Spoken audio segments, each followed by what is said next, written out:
Hey there guys, Mike here. Mike's DVDs and Blu-rays collection is back with another episode, and I got some videos to show you guys. I think we're going to do some westerns today. I've been doing a lot of film noir here lately. I've been doing a lot of kung fu stuff.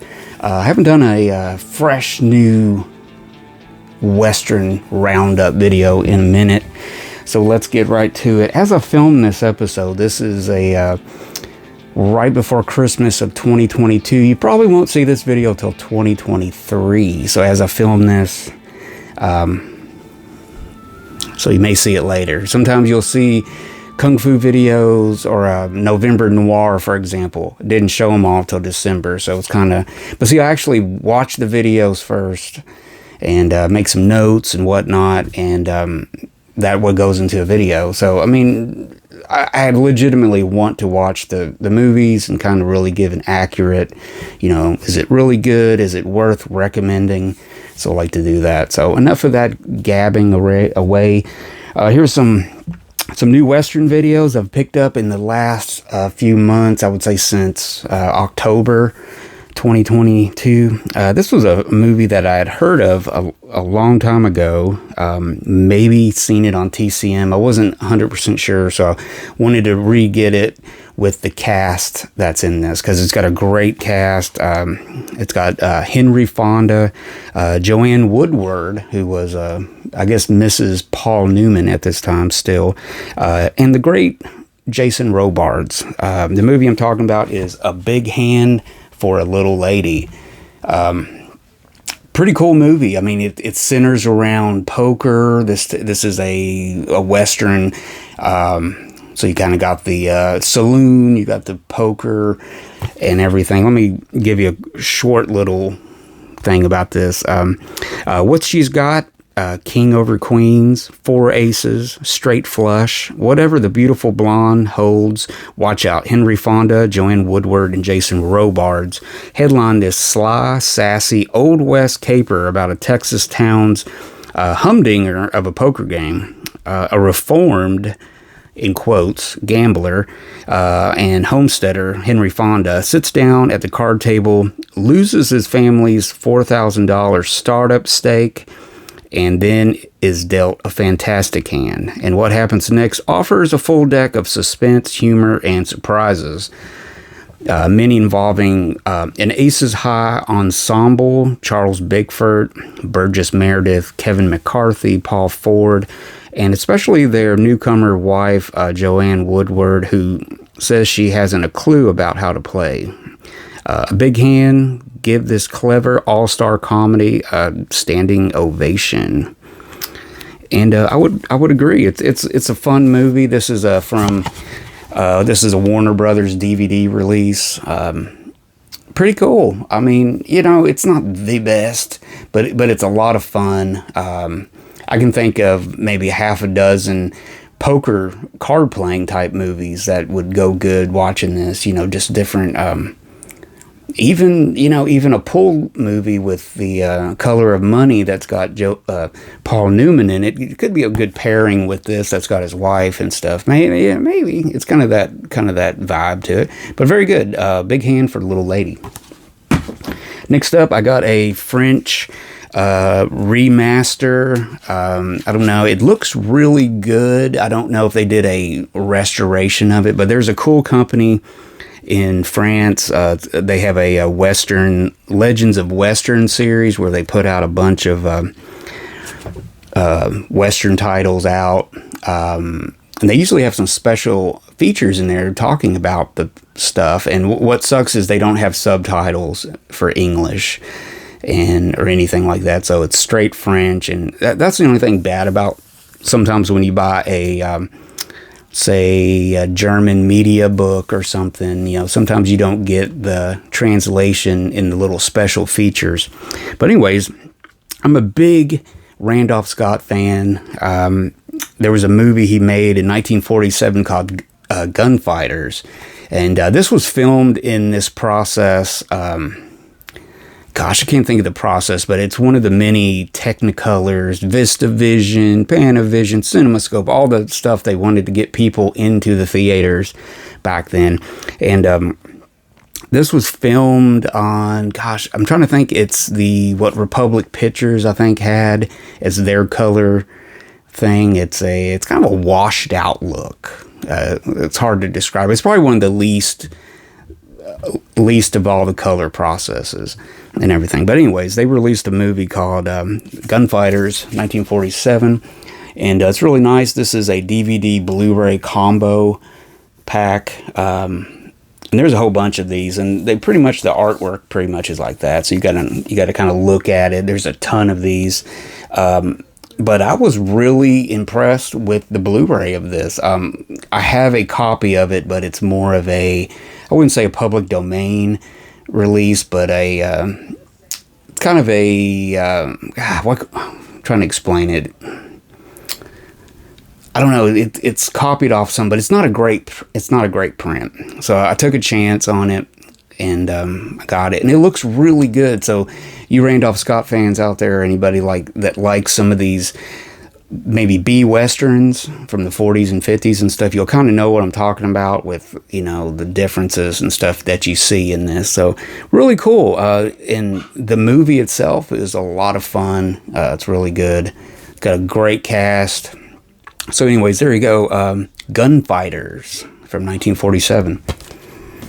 Next up, this is a really cool movie. And speaking of B westerns and all that good stuff, this is from 1948, and it stars one of my favorite B actors. I guess you could say B actors. He had some A movie roles every once in a while, but mostly he was a B actor. I'm talking about the great Dan Duryea. That's right, guys. He's been in all kinds of movies. He's really good in film noir. He's really good in westerns and stuff. And he pretty much acted all the way up to his death in the late 60s, I believe. But Dan Duryea, great actor. He's always got that little sly smile going on, even when he's being the most downright evil, guys. But this was a movie that I had never heard of, and I got it from that great website of what's it called? Oh man, I'm not doing pretty good with thinking of names tonight. HollywoodScrapHeap.com, and they got all these movies and they look so good. But anyways, the movie I'm talking about is called Black Bart. Now, when I heard it, I thought, well, that's I don't know. I kept thinking the Looney Tunes. There's that one with Black Bart or whatever his name is, and I was kind of thinking that, and then I was thinking, Bart from Blazing Saddles and stuff like that. But it's a movie I've never really heard of. It's called Black Bart, and pretty good. It's co-starring Yvonne DiCarlo, lovely Lily Munster, guys. I mean, she was really good. She was really beautiful. She worked really well at Universal back then, teamed up with a lot of different guys, a lot of westerns and different stuff like that, but she's really good in it. Basically kind of a gunfighter, kind of takes place during the gold rush times and stuff, and it's a lot of fun. I'm not going to go into explaining everything on it. You know what you're going to get with a solid B western. If you got Dan Duryea in the lead, it's well worth watching just for him, in my opinion. So there you go, guys. Black Bart. Check out HollywoodScrapHeap.com. Now, if that don't work, search around on eBay. They sell a lot of their stuff through eBay. But what I like to know is where they get these really nice prints from, because they're not like super 4K resolution or anything, but they look really good for movies that are kind of considered public domain in a way. Next up, this is an older limited edition collection from MGM. A bunch of these came out in the mid-2000s. This is a movie called Top Gun, and the reason I got it was really good storyline, but it's also starring Sterling Hayden, one of my favorite actors from that period of time and stuff. Now, in the early 50s, he did quite a few movies. He was working overtime. He was doing film noir, westerns, all kinds of movies and stuff like that. He was doing that. And so this is one of his many movies he made, and this is from I want to say 19. Oh, if I had to take a guess, probably like 1950, 51. I may be completely off of that. But it's called Top Gun, not to be confused with The Jet and Tom Cruise. But really good. It also stars... God, who is it? Who is that guy? I thought it was somebody else. But anyways, it got Karen Booth. Directed by Ray Nazaro, who's done a few things. But yeah, it's...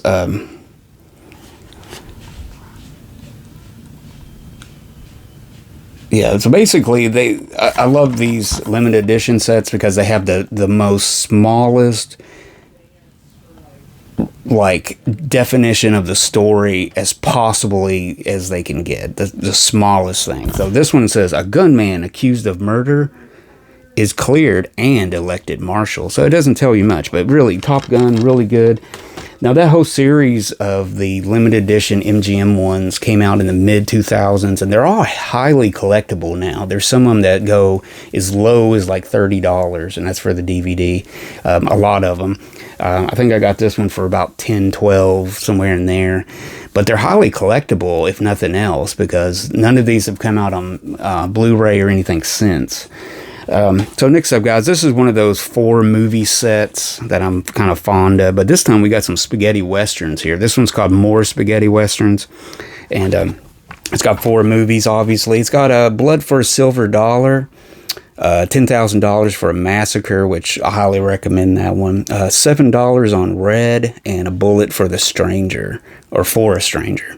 So Blood for a Silver Dollar and 10,000 for a Massacre. Those are really good. They're all exceptional, except $7 on Red's okay. It's pretty good, but it's got the great what's his name, Fernando Sancho in it. Plus it's got Anthony Stephan. So I think I've only seen it once. So maybe I need to watch it again and stuff. But I'm not saying it's bad. I'm just saying these other ones are like super good. So yeah, it's one of those little sets you can find on eBay all day long. Really nice, pretty decent. Resolution, transfer, all that good stuff. Next up is this is a new release from Kino. This came out about a month and a half ago.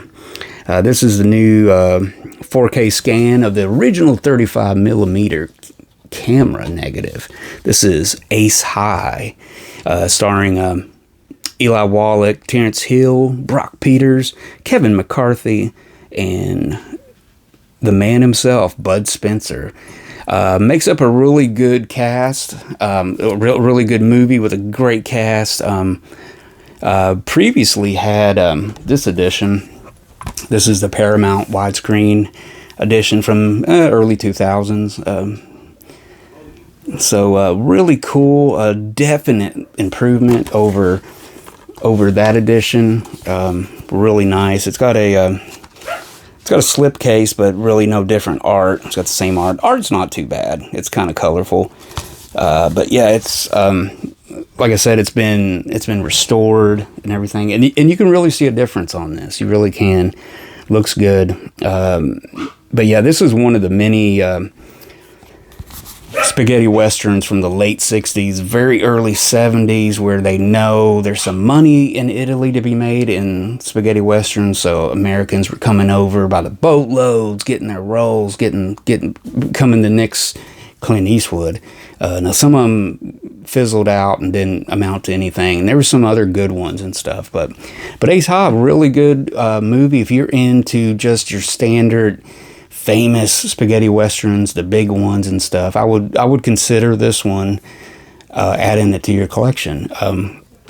Otherwise, there's a few more in this series. There's Boot Hill and something else. I hope they come out with some more stuff. I hope Kino comes out with some more stuff, because there hasn't been a lot of spaghetti westerns coming out in the last few weeks. I believe in the new year we're going to have some new big releases from Eureka and people like that. But anyways, Ace High is well worth watching, picking that up. Finally, guys, this is a movie starring Clint Walker. He was a pretty big actor in the 60s, and he went on the TV, and in the 70s he did a bunch of different movies and stuff, but he was kind of a big guy. he was really good in, but there's a bunch of movies. I've shown him a few times, but this is a Warner Archive release that I picked up. This is a DVD of Yellowstone Kelly. And it also stars Edward Burns and John Russell. This was directed by Gordon Douglas, which he's one of those unsung directors out there that, you know, did some really good stuff, even influential to other directors back in the day. And he did quite a few good movies. Gordon Douglas did. He's somebody worth checking out his filmography. But yeah, otherwise it's a good movie. It's you know, it's your typical B Western. You know, it's a lot of fun. It's probably what 92 minutes. I was thinking maybe this would be a 77-minute special, but anyways, I'm trying to think if I've even watched this. I think I put this on one night, and I don't remember watching it. So I need to put this back into the rewatch pile because I don't remember a lot from it though. But I know it wasn't horrible. But Yellowstone Kelly. So you guys out there researching and stuff, write down Clint Walker, write down Gordon Douglas, kind of search out their filmographies and see what movies you've heard of and stuff, and kind of go from there and everything. But otherwise, guys, so there you go, guys. Here's that was your Western Roundup for this week, and I hope you guys enjoyed it. I hope you got some ideals. It's just a few recommendations from me because I enjoy Westerns a lot, guys. So don't forget to subscribe, comment, and if you enjoyed this episode, give me a thumbs up and like it. Helps with the algorithm and all that stuff that goes on beyond the curtain of YouTube. So anyways, guys, I have a lot of fun talking to you guys and showing these videos to you. So until next time, guys, take it easy, watch a good movie tonight. I'll see you later.